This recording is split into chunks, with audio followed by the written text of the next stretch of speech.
నిన్న మనం ద్వితీయ విభక్తికి సంబంధించిన సూత్రాలు అంటే ద్వితీయ విభక్తి ఎప్పుడు వస్తుంది, ద్వితీయ విభక్తి ఎప్పుడు వస్తుంది అంటే కర్మకారకం అయితే ద్వితీయ విభక్తి వస్తుంది. అది చదువుతున్నాం మనము. కర్మకారకం ఎప్పుడు అవుతుంది అన్నది ముందు చూస్తున్నాము. దాన్ని సంజ్ఞా సూత్రము అంటామని చెప్తాము. అంటే దానికి కర్మ అనే సంజ్ఞ వస్తుంది. తర్వాత కర్మ అనే సంజ్ఞ వచ్చినప్పుడు దానికి ద్వితీయ విభక్తి వస్తుంది. ఇది నిన్న మనం చూసాము. ఒక సూత్రం ఏం చూసాము అంటే కర్తృప్సితమం కర్మ అనేది మనం చూసాము. అంటే ఒక పని జరిగేటప్పుడు కర్తకి అత్యంత ఇష్టమైన దానికి కర్మసంజ్ఞ వస్తుంది అని మనం చెప్పాము. దాన్నే కర్తు క్రియ ఆప్తుం ఇష్టతమం కారకం కర్మసంజ్ఞం స్యాత్ అని చెప్పుకున్నాము. హరిం భజితే అని ఉదాహరణ చెప్పాము. ఎందుకంటే భజించే క్రియలో హరి అనేది అత్యంత ఇష్టమైనటువంటి వ్యక్తి కనుక, విషయం కనుక హరి అనేటువంటి దానికి కర్మసంజ్ఞ వస్తుంది అని చెప్పాము. తర్వాత కర్మణి ద్వితీయ అనే సూత్రం చూసాము. అంటే కర్మసంజ్ఞ వచ్చినప్పుడు కర్మసంజ్ఞ యందు కర్మణి సప్తమి ప్రయోగం చేత కర్మసంజ్ఞ యందు ద్వితీయ విభక్తి వస్తుంది అని చెప్పాము. అంచేత హరికి కర్మసంజ్ఞ వచ్చింది కనుక హరి అనే శబ్దానికి అంటే ప్రాతిపదికానికి ద్వితీయ విభక్తి వచ్చి అంటే ద్వితీయ విభక్తి ప్రత్యయం చేరి అంటే ఏకవచనంలో అమ్మ అనే ప్రత్యయం చేరి హరిం అనే రూపం వచ్చింది. ఇక్కడ మీరు ఒక్కసారి గుర్తు చేస్తున్నాను. మీకు ఎగ్జామినేషన్స్ లో ఇచ్చే పద్ధతి ఏమంటే కర్తృప్సితమం కర్మ అనే సూత్రం ఇచ్చి దీన్ని వ్యాఖ్యానించండి అని అడిగితే దీనికి వృత్తి ఇది రాసి ఉదాహరణ హరిం భజతి అని రాసి ఈ సూత్రం వలన హరికి కర్మసంజ్ఞ వచ్చింది అని రాస్తే అయిపోయింది. ఇంకొక విధానంగా హరిం భజతి అని ఇచ్చి దీని అందరి వ్యాకరణ కార్యమును విశదీకరించున్నది అని కానీ మీకు క్వశ్చన్ ఇస్తే అప్పుడు ఏం రాయాలి? మీరు కర్మసంజ్ఞ వస్తుంది అని ఈ సూత్రం రాసి దాని కింద రెండవ సూత్రం కూడా రాయాలి. కర్మని ద్వితీయ అనే సూత్రం వలన ఇక్కడ కర్మసంజ్ఞ వచ్చిన హరికి ద్వితీయ విభక్తి వచ్చి హరిం అనే రూపం ఏర్పడింది అని ఈ మొత్తం ఈ రెండు సూత్రాలు రాయాల్సి వస్తుంది. ఇది గుర్తుపెట్టుకోండి. ఇక్కడ నుంచి అన్నింటికి కూడా ఈ సూత్రం ఆటోమేటిక్ గా ఫాలో అయిపోతుంది. కర్మణి ద్వితీయ అనేది కామన్, అన్నింటికి కర్మసంజ్ఞ వచ్చే సూత్రం మారచ్చును కానీ కర్మసంజ్ఞ అంటూ వచ్చిన తర్వాత ద్వితీయ విభక్తి కర్మణి ద్వితీయ అనే సూత్రం చేతనే వస్తుంది. అందుకని ఇంకా ఇక్కడ నుంచి చదివే వాటన్నింటికి కూడా మీరు ద్వితీయ రావడానికి ఇదే సూత్రం రాయాల్సి ఉంటుంది. తథాయుక్తం చానీప్సితం అంటే ఇందులో ఉన్న విభజన చేస్తే పదాలని తథాయుక్తం చ అనీప్సితం. ఈ సూత్రంలో ఏం చెప్పుకున్నామండి మనం? కర్తు ఈప్సితతమం కర్మ అంటే కర్మసంజ్ఞ అనేది ఒక క్రియ జరిగేటప్పుడు కర్తకి అత్యంత ఇష్టమైన దానికి వస్తుంది అని ఇక్కడ చదివాం. ఈ సూత్రంలో ఏం చెప్పారు? తథాయుక్తం అంటే పైన చెప్పినట్లుగానే కర్మసంజ్ఞ వస్తుంది అని అర్థం. ఎప్పుడు? చ అనీప్సితం, అనీప్సితమైనప్పుడు కూడా అంటే పైన అత్యంత ఇష్టమైనప్పుడు కర్మసంజ్ఞ వస్తుందని చెప్పాము. ఈ సూత్రం ద్వారా అనీప్సితం అంటే ఇష్టం కానప్పుడు కూడా కర్మసంజ్ఞ వస్తుంది, ఇష్టం కాని దానికి కూడా కర్మసంజ్ఞ వస్తుంది అని అర్థం. దీని వృత్తి ఈప్సితమవత్ అంటే ఈప్సితమైన విధంగానే ఈప్సిత తమమైనప్పటి విధంగానే తమవత్ అంటే అలాగే క్రియా క్రియా యుక్తం అనీప్సితమపి క్రియకి సంబంధించిన అనీప్సితమపి ఇష్టం లేని కారకానికి కూడా కర్మసంజ్ఞ స్యాత్ కర్మసంజ్ఞ వస్తుంది. అంటే ఈప్సిత తమము వలె క్రియతో కూడుకున్న అనీప్సితమైన కారకమునకు కూడా అంటే ఇష్టం లేకపోయినా కూడా కర్మసంజ్ఞ వస్తుంది. ఇందాక హరిం భజతి అన్నప్పుడు భజతి అనే క్రియకి హరి ఇష్టమైన వాడు, అత్యంత ఇష్టమైన వాడు కనుక హరికి కర్మసంజ్ఞ వచ్చింది. ఇక్కడేమో గ్రామం గచ్చన్ తృణం స్పృశతి అనేది ఒక ఉదాహరణ. అంటే అర్థం ఏమిటి? గ్రామం వెడుతూ ఉన్న దారిలో తృణం స్పృశతి, దారిలో గడ్డి మొలిచిపోయింది, దర్భగడ్డి మొలిచిపోయింది. తృణము అంటే సాధారణంగా దర్భల్ని అంటాం కనుక దర్భల్ని అతను స్పృశించడం జరిగింది అని ఇక్కడ దీనికి అర్థము.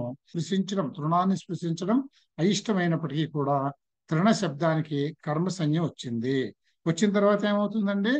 కర్మణి ద్వితీయ, కర్మసంజ్ఞ వచ్చినందువల్ల దానికి ద్వితీయ విభక్తి వచ్చి తృణ శబ్దానికి తృణ శబ్దానికి గమనించండి, ఇందాక తృణమునకు కర్మసంజ్ఞ వచ్చును అంటే ఆ గడ్డికి కర్మసంజ్ఞ వస్తుంది, ఆ వ్యక్తికి కర్మసంజ్ఞ వస్తుంది. ఇక్కడ తృణ శబ్దమునకు ప్రత్యయం ఎప్పుడు ప్రాతిపదికానికి వస్తుంది కనుక తృణ శబ్దానికి ద్వితీయ విభక్తి వచ్చి అంటే ఏకవచనంలో అంప్రత్యయం వచ్చి తృణం అనే రూపం ఏర్పడింది అని అర్థం. ఇలాగే మీకు ఇంకొక ఉదాహరణ కూడా చదువుకోవాలి. ఈ రెండు ఉదాహరణలు పరీక్షలో ఇచ్చేందుకు ముఖ్యమైన ఉదాహరణలు అవుతాయి. ఇస్తే ఈ రెండిట్లో ఏదో ఒకటి ఇస్తారు. ఇది ఓదనం భుంజానే విషం భుంక్తే. ఈయన అన్నం తింటున్న సందర్భంలో ఓదనం భుంజానే అన్నం తింటున్నప్పుడు విషం కూడా తినేశాడు, విషం భుంక్తే. ఇష్టం లేకుండానే విషాన్ని కూడా తింటున్నాడు. అంటే ఇక్కడ విషము ఇష్టం లేదు కనుక, అంటే అనీప్సితం అయినప్పటికీ కూడా కర్మసంజ్ఞ వచ్చింది.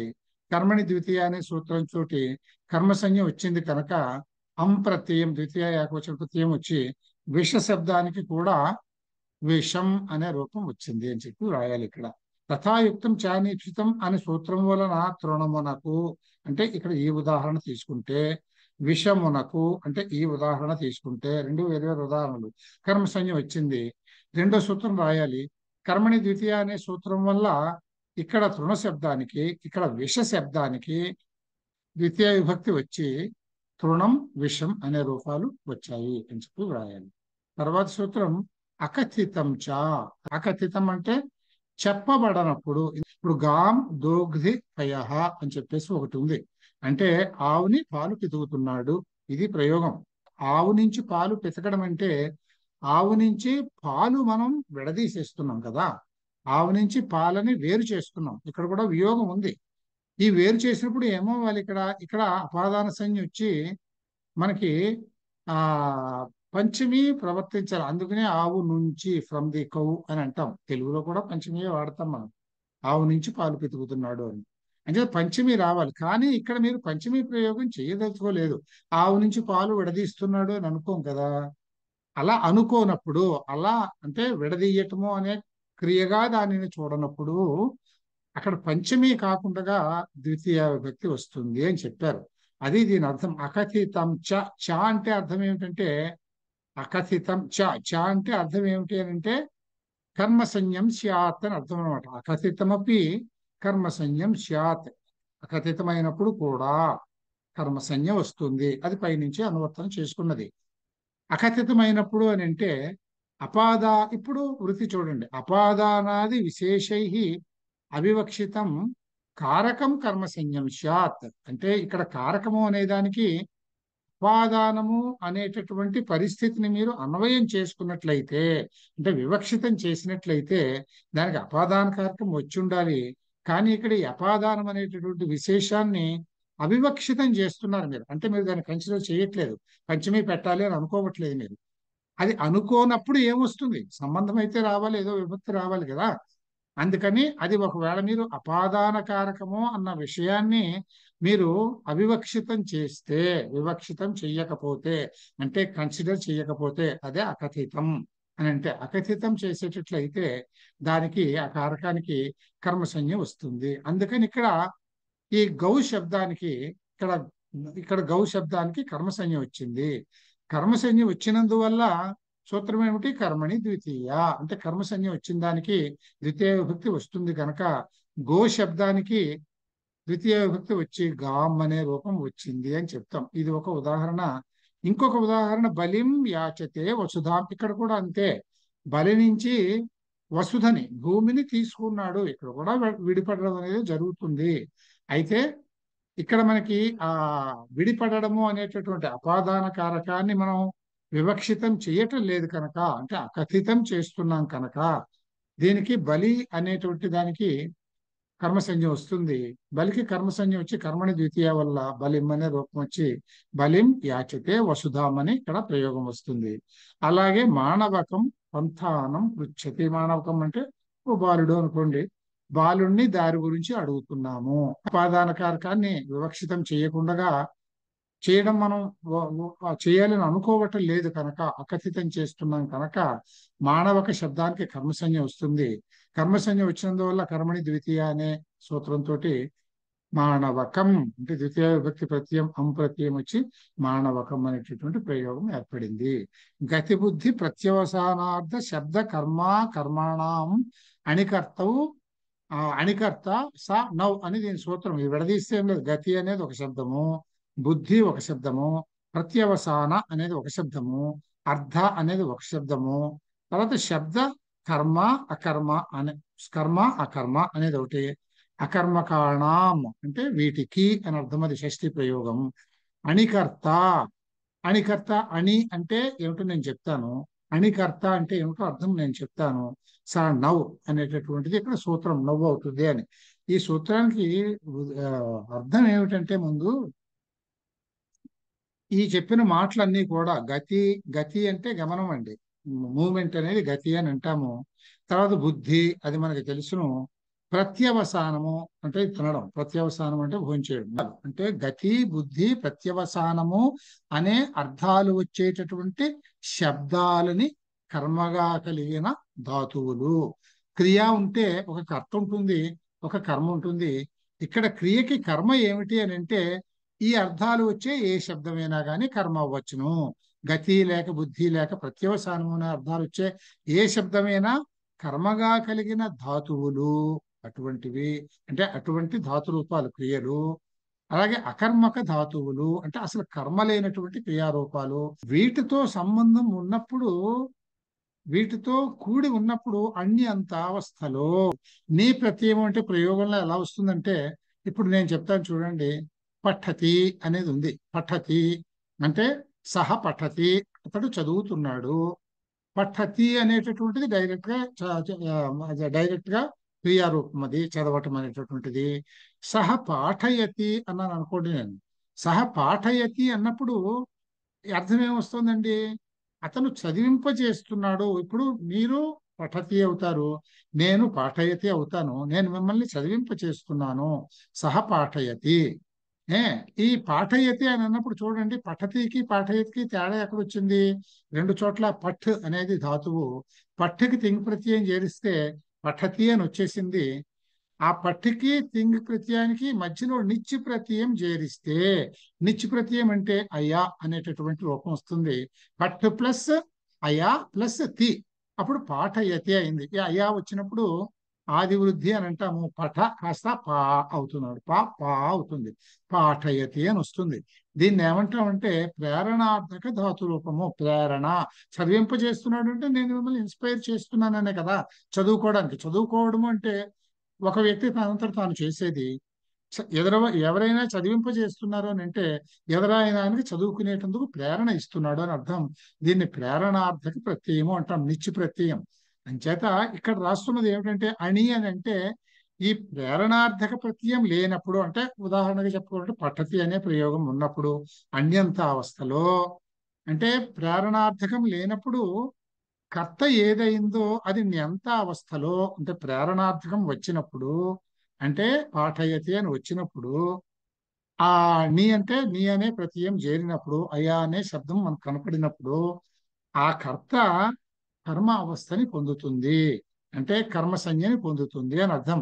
శత్రవ స్వర్గం అగచ్చన్, శత్రువులు స్వర్గానికి వెళ్ళారు అని ఇక్కడ దీనికి అర్థం వచ్చింది. శత్రువులు స్వర్గానికి వెళ్ళారు.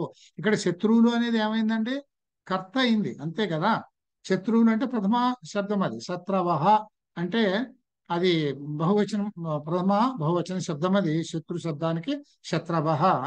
ఈ శత్రవ ఇక్కడ ఏమైంది? కర్త అయింది. ఈ అగచ్చన్ అనేటటువంటిది అన్యంతావస్థ. అంటే ఇక్కడ మీకు నిత్య ప్రత్యయం జారలేదు. గమ్ అనేటటువంటి ధాతువు, గమ్ అనే దానికి లట్లకార రూపం, ప్రజెంట్ టెన్స్ లో ఏకవచన రూపం గచ్చతి అవుతుంది. అది బహువచన రూపం గచ్చంతి అవుతుంది. ఆ గచ్చంతికి మీకు లంగ్ లకారం అంటే భూతకాలంలో అగచ్చన్ అనే రూపం వస్తుంది ఆ క్రియకి. ఇందులో అంటే గమ్ ధాతువు ప్లస్ తింగ్ ప్రత్యయమే చేరాయి, మధ్యలో నిత్య ప్రత్యయం లేదు. అంటే ఇది అన్యంతావస్థ అని అంటాం. ఈ అన్యంతావస్థలో శత్రవహ అనేది కర్తగా ఉన్నది. ఇదే ఇది ఇది ఆ ఈ ఈ అన్యంతావస్థ నుంచి న్యంతావస్థ అంటే నిత్య అనే ప్రత్యయం చేరిందనుకోండి, ఇక్కడ వెళ్ళటము అనేది కాస్త పంపటము అనే అర్థం వస్తుంది. చదవటము, చదివించటము, వెళ్ళటము, పంపటము అంటే వెళ్ళించటము అలా అనమాట. అంచేత ఇక్కడ అగమయత్ అంటే పంపించటం అనే అర్థం వస్తుంది.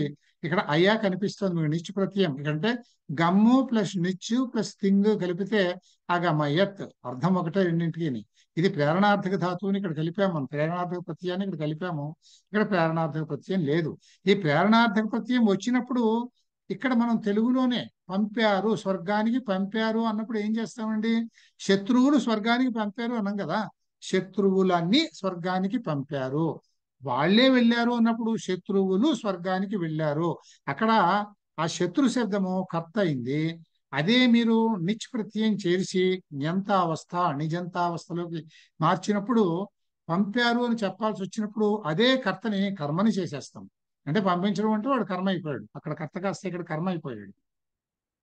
స్వాన్ వేదార్థం అవేదయత్, ఇక్కడ కూడా అంతే. అవేదయత్ అంటే ఇక్కడ నిచ్చు ప్రత్యయం వాడాము. అవేదయత్ అంటే తెలుసుకోవడము అనమాట, పాస్ట్ టెన్స్. విద్ అంటే జ్ఞానార్థక ధాతువు కదా.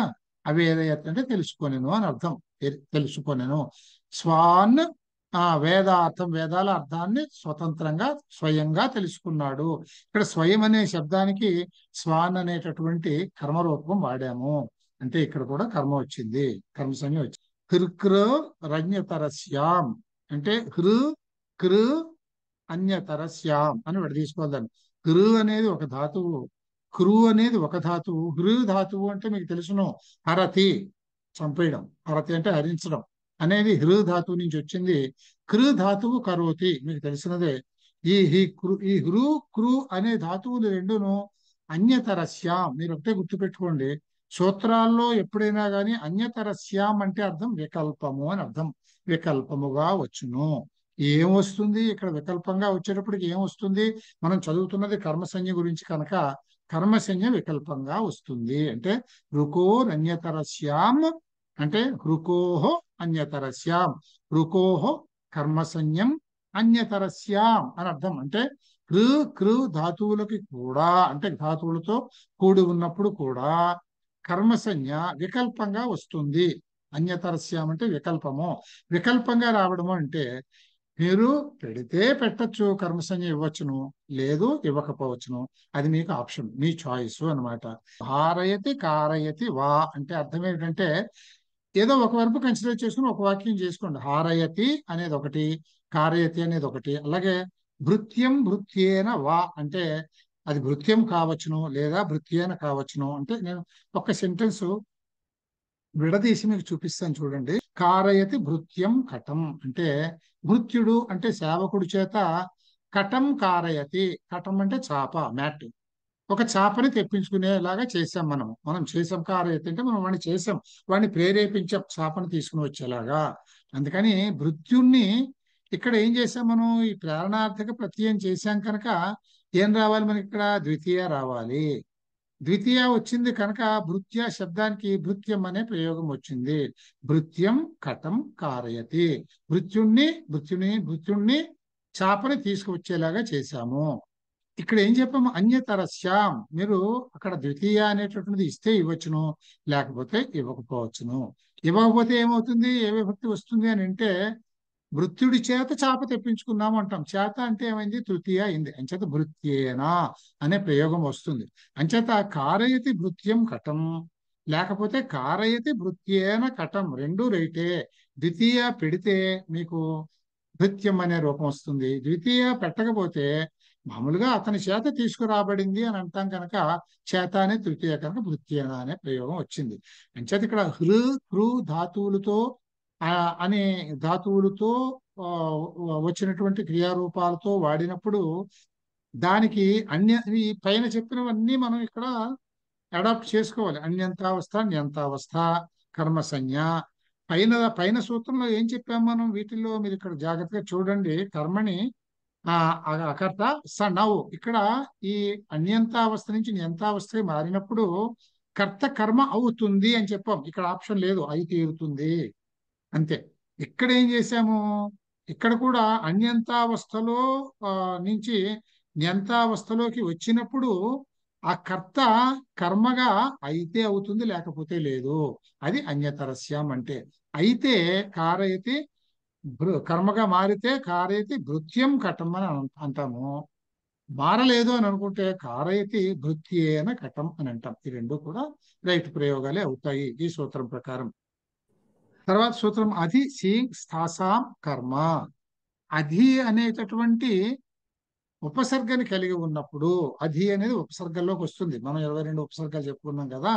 ఈ ఉపసర్గతో కూడిన కొన్ని ధాతువులు, ఏ ధాతువులు? సీంగ్ అనే ధాతువు, స్థా అనే ధాతువు, అస్ అనేటటువంటి ధాతువు, మూడు ధాతువులు. ఈ మూడు ధాతువులు షీంగ్, స్థా, అస్. షీంగులో నుంచి వచ్చినటువంటి క్రియారూపం చూస్తే మీకు అర్థమవుతుంది. షీంగ్ ధాతువులో నుంచి వచ్చినటువంటిది ఏమంటే షేతే. అంటే షేతే అంటే ఏమిటి? స్థిరపడి ఉండటము. మూడింటికి ఈ సీంగ్ అన్న, సా అన్న, అస అన్న, అస్ అన్న వీటన్నిటికీ అర్థం ఒకటే. మూడు వేరు వేరు ధాతువులు, అందుకనే వాటన్నిటికీ కలిపి ఒక సూత్రం వచ్చింది. షీంగ్ లో నుంచి వచ్చేది షేతే అంటే ఉండటము అని అర్థం. అలాగే స్థాలో నుంచి వచ్చిన క్రియారూపం, స్థా అనే ధాతువులో నుంచి వచ్చే క్రియారూపం తిష్టతి అనే వస్తుంది. అంచేత అది కూడా తిష్టతి అంటే తిష్టేసుకోవడం మనకు తెలిసిందే కదా, ఉండటము. తర్వాత ఈ అస్ ధాతువుకి కూడా అర్థం ఏమిటంటే ఇక్కడ కూడా ఆస్తే అని అంటాం. ఇక్కడ కూడా అంతే, అక్కడ సెటిల్ అవ్వడము అని అర్థం అనమాట, ఆస్తే. కనుక షీంగ్ స్థా అస్ ధాతువుల నుంచి షేతే, తిష్టతి, ఆస్తే అనే క్రియారూపాలు వచ్చినప్పుడు వీటికి అధి అనేది ఉపసర్గగా ఉన్నప్పుడు, ఉపసర్గ అనేది ఎప్పుడు క్రియాయోగే ఉపసర్గే. మనం ఏం చెప్పుకున్నాం? ప్రాదులన్నీ కూడా క్రియాయోగంలో ఉపసర్గలు అవుతాయి అని చెప్పుకున్నాం. అంచేత ఇక్కడ క్రియకి అధి అనే ఉపసర్గ చేరినప్పుడు ఈ అధి అనేటటువంటిది ఇది ఇది ప్రాదుల్లో ప్రాదిగణంలోని శబ్దం ఇది అధి అనేది. ఇదే క్రియకి చేరినప్పుడు ఉపసర్గ అని అంటాం. క్రియకి చేరకపోతే అది నిపాత్ అవుతుంది, గుర్తుపెట్టుకోండి. అంచేత ఇక్కడ ఈ అధి అనేటటువంటి ఉపసర్గ చేరినప్పుడు ఈ షీంగ్ ధాతువు ఏమవుతుంది? అధిషేతే అంటే అధిష్ఠించి ఉన్నాడు, అధిష్ఠించి స్థిరపడినాడు. అదే స్థా ధాతువులో నుంచి అధితిష్ఠతి అంటే అధిరోహించి కూర్చుని ఉన్నాడు, స్థిరపడి ఉన్నాడు. అలాగే అధ్యాస్తే, అధి ఆస్తే అధ్యాస్తే, ఇది కూడా స్థిరపడి ఉన్నాడు. ఇట్లా వచ్చినప్పుడు అంటే అధి ఉపసర్గగా కలిగి ఈ మూడు ధాతువుల యొక్క క్రియారూపాలు వచ్చినప్పుడు ఈ స్థిరపడి ఉన్నాడు అనే దానికి ఆధారం ఒకటి ఉన్నది. ఎక్కడ స్థిరపడి ఉన్నాడు? ఎక్కడో అక్కడ స్థిరపడి ఉంటాడు కదా వైకుంఠంలో. ఇక్కడ విష్ణుమూర్తిని ఉదాహరణగా తీసుకున్నాం అనుకోండి. విష్ణుమూర్తి వైకుంఠంలో స్థిరపడి ఉన్నాడు అని చెప్తున్నాం మనం. వైకుంఠము అనేది అప్పుడు ఏమైందండి? ఆధారం అయింది. స్థిరపడినాడు అనే క్రియకి, స్థిరపడి ఉండటం అనే క్రియకి ఆధారం అనేది అక్కడ వైకుంఠము అయింది. ఆధారము అంటే ఏమిటండి? ఆధారో అధికరణం, దానికి అధికరణ సంజ్ఞ వస్తుంది అని చెప్పాం. మామూలుగా ఏం రావాలండి అక్కడ? సప్తమి విభక్తి రావాలి. నేను స్వర్గమునందు ఉన్నాను, హరి స్వర్గమునందు ఉన్నాడు అంటాం, అంతే కదా. స్వర్గమునందు అంటే సప్తమి, అంటే అక్కడే అర్థమవుతుంది మనకి. అక్కడ స్వర్గము అనేటటువంటిది అధికరణం అయింది, అధికరణ సంజ్ఞకి సప్తమి వస్తుంది. అందుకని స్వర్గమునందు ఉన్నాడు అనేది ప్రయోగం చేస్తాం. కానీ ఈ సూత్రం ప్రకారం ఈ ఈ మూడు ధాతువులు అధి అనేటటువంటి ఉపసర్గపూర్వకంగా వాడితే మాత్రం ఇక్కడ సప్తమి రాకుండా కర్మసంజ్ఞ వస్తుంది. అంటే అధికరణ సంజ్ఞ రాకుండా కర్మసంజ్ఞ వస్తుంది. దేనికి? వీటికి ఆధారమైన దానికి. ఇప్పుడు ఉదాహరణ చూస్తే వాక్యం చూడండి. అధిశేతే వైకుంఠం హరిహి అంటే హరి అని ఆయన వైకుంఠంలో స్థిరపడి ఉన్నాడు. హరి స్థిరపడి ఉన్నాడు. స్థిరపడి ఉండడానికి ఆధారం ఏమిటి? వైకుంఠము. వైకుంఠము ఆధారం కనుక ఈ అధిశేతే అంటే అధిపూర్వక షీంగ్ ధాతువుతో వచ్చిన క్రియారూపం కనుక ఇక్కడ వైకుంఠానికి కర్మసంజ్ఞ వస్తుంది. వైకుంఠానికి కర్మసంజ్ఞ వస్తుంది. చూడండి, వైకుంఠం అనే లోకానికి కర్మసంజ్ఞ వస్తుంది. కర్మసంజ్ఞ వచ్చినప్పుడు మళ్ళీ మామూలే. కర్మని ద్వితీయ అంటే కర్మసంజ్ఞ వచ్చినందువల్ల ద్వితీయ విభక్తి వచ్చి వైకుంఠ శబ్దానికి ద్వితీయ ప్రత్యయం చేరి వైకుంఠం అనే రూపం రాబట్టినే ఇక్కడ వైకుంఠము అని మనకి ఇక్కడ కనిపిస్తోంది. అలాగే అధిశేతే వైకుంఠం హరిహి. అలాగే ఈ స్థా ధాతువుతో చెప్పాలంటే అధితిష్ఠతి వైకుంఠం హరిహి. అలాగే అస్ ధాతువుతో చెప్పాలి అంటే అధ్యాస్తే వైకుంఠం హరిహి. ఇది అధిశీంగ్ స్థాసాం కర్మ. దీనికి ఇప్పుడు అధిపూర్వాణం అంటే అది ముందు కలిగినటువంటి ఏషాం వీటి యొక్క ఆధారము కర్మస్యాత్ కర్మ సంజ్ఞని పొందుతుంది అని దీనికి సూత్రం చెప్పారు. ఏషాం అంటే కేషాం వీటి యొక్క ఆధారానికి, వేటి యొక్క ఆధారానికి, దీనికి అధిపూర్వకం ఉండేటటువంటి సీయింగ్ స్థా అస్ అనే ధాతువుల యొక్క ఆధారానికి అని అర్థం అనమాట. సో వృత్తిలో మీరు మళ్ళీ ఈ మూడు చెప్పకుండా ఏషాం అని వాడారు. అది పూర్వాణం ఏషాం ఆధార అంటే అధిని పూర్వాణం అంటే ఉపసర్గగా కలిగిన లేదు అధిని పూర్వమందు కలిగిన సీయింగ్ స్థా అసా ఏషాం అంటే అర్థం అది.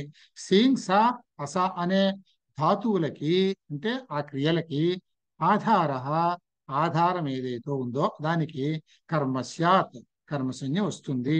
అధి అను ఉపసర్గపూర్వకమైన సీయింగ్ స్థా అస్సన్ ధాతువులకు ధాతువుల ఆధారమునకు కర్మసంజ్ఞ కలుగుతుంది. అది కలిగిన తర్వాత కర్మసంజ్ఞ వచ్చింది అంటే ఇక్కడ ఆధారం వైకుంఠం కనుక వైకుంఠం ఇక్కడ కర్మసంజ్ఞ వచ్చింది.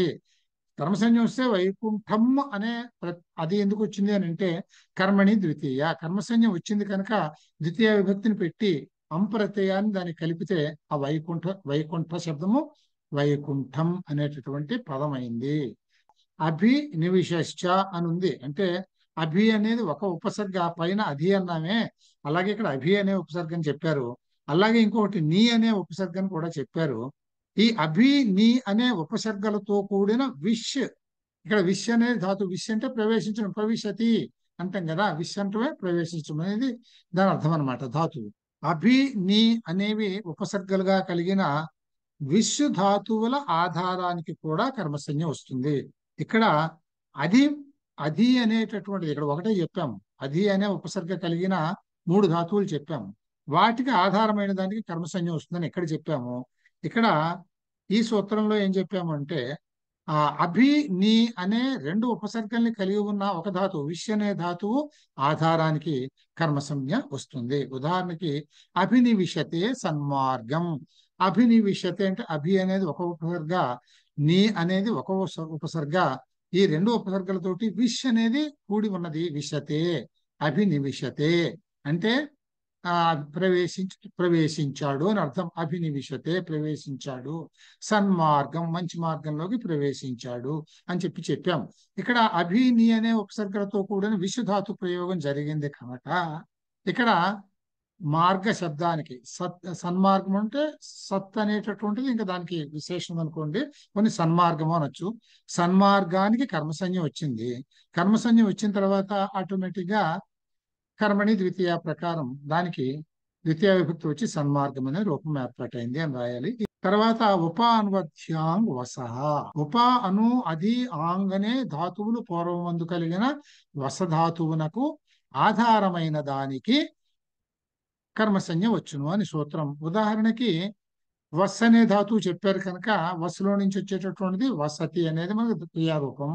అంచేత ఉప అనేటటువంటి ఉపసర్గను పెడితే ఉపవసతి అయింది.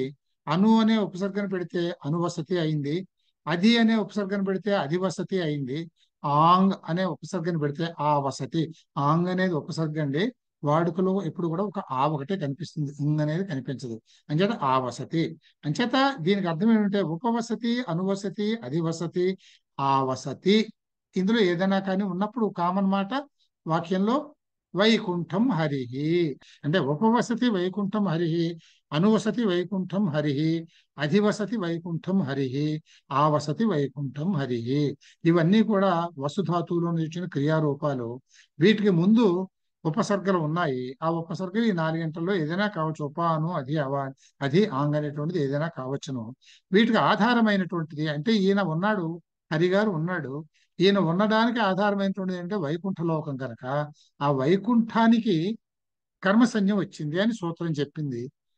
కర్మసంజ్ఞ వచ్చింది కనుక కర్మణి ద్వితీయ, అందుకని ద్వితీయ విభక్తి వచ్చి వైకుంఠ శబ్దానికి ద్వితీయ విభక్తి వచ్చి వైకుంఠం అనే రూపం అంటే అనే పదం ఏర్పడింది అని చెప్పి దీనికి రాయాలి. రూపన్వద్యాంగ్ వసహ అంటే ఇది. ఇందులో దీనికి ఒక చిన్న వార్తికం కూడా ముఖ్యమే. ఇది కూడా ఇంట్రెస్టింగ్ గా ఉంటుంది. వార్తికము అంటే పాణిని సూత్రాలకి సప్లిమెంటల్ సూత్రాలు అనమాట. కాత్యాయనుడు లేక వరరుచి అని రాశాడు. అభుక్త్యర్థస్యనా అభుక్త్యము అంటే భోజనం చేయకుండా ఉండటము, భుజించకుండా ఉండటము. భుజించకుండా ఉండటము అనే అర్థంలో మీరు ఉపవసతి అనే మాట వాడితే నా నా అంటే ఈ సూత్రం ప్రవర్తించదు, ఈ సూత్రం అప్లై కాదు. అంచేత ఇక్కడ అధికరణ సంజ్ఞ వచ్చింది కనుక, అధికరణానికి సప్తమి కనుక వన శబ్దానికి సప్తమి ప్రత్యయం వచ్చి వనే అనే వచ్చి ఇక్కడ వనే ఉపవసతి అవుతుంది. ఇక్కడ వనం ఉపవసతి అవుతుంది, ఇక్కడ వనే ఉపవసతి అవుతుంది. రెండింటికి తేడా అది. ఇదొకటి ముఖ్యమైనటువంటి సూత్రమే ఇది. తర్వాత ఇక్కడికి మనకి ఈ ద్వితీయాలు సూత్రాలు కారక సూత్రాలు అయిపోయాయి. మీకు సూత్రాలు రకాలు ఉంటాయని చెప్పాను. కారక సూత్రాలు అంటే కర్మకారకం వచ్చినందువల్ల, అంటే కర్మ సంజ్ఞ వచ్చినందువల్ల, కర్మణి ద్వితీయ అనే సూత్రం వల్ల ద్వితీయ విభక్తి వచ్చి ద్వితీయ రూపం రావటం అనేది జరుగుతుంది. వీటిని కారక విభక్తులు అన్నాము. ఇంకొకటి ఏమిటంటే కొన్ని చోట్ల కారకమైనందువల్ల ద్వితీయ విభక్తి కాదది. కారకమైనందువల్ల కాకుండా కేవలం ఒక పదం పక్కన ఉన్నందువల్ల, ఒక పదానికి సమీపంలో ఉన్నందువల్ల దానికి ద్వితీయ విభక్తి వస్తుంది డైరెక్ట్ గా. అక్కడ కర్మ కాదు, అది కర్మసంజ్ఞ రాదు. దానికి కర్మసంజ్ఞ లేకపోయినప్పటికీ అది ఏ శబ్దంతో కలిపి వాడామో దాని దృష్ట్యా దానికి ద్వితీయ విభక్తిని ప్రయోగిస్తాము అనే సూత్రాలు ఉంటాయి. వీటిని ఉపపద విభక్తి అంటాం. అంటే ఒక ఉప అంటే సమీపము అని చెప్పాను. ఉపపదము అంటే ఒక పదానికి సమీపంలో ఉన్నందువల్ల వచ్చేటటువంటి విభక్తి ఉపపద విభక్తి. రేపు 4 గంటలకు కలుద్దాం. రైట్ సార్, ఒక డౌట్ సార్. చెప్పండి. ఇది అకథితం చలో మనం దుహియాచ్ పచ్చిదండ ఆ 16 ధాతువులకే వస్తుంది, అది వర్తిస్తుంది అన్నది రాయాల్సి వస్తుంది కదా.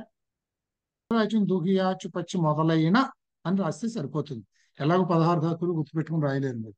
మొదలైన ధాతువులు అనే ప్రయోగంలో మనం దాని ఎక్స్ప్లెనేషన్ రాసేటప్పుడు రాస్తే సరిపోతుంది. అది వృత్తిలో కూడా వాడు చెప్పలేదు. మనం వృత్తిని ఎక్స్ప్లెయిన్ చేసేటప్పుడు, వివరించేటప్పుడు ఆ వివరణలో రాయాల్సి వస్తుంది. సో మళ్ళీ రేపు కలుద్దామండి. Good night. బాయ్.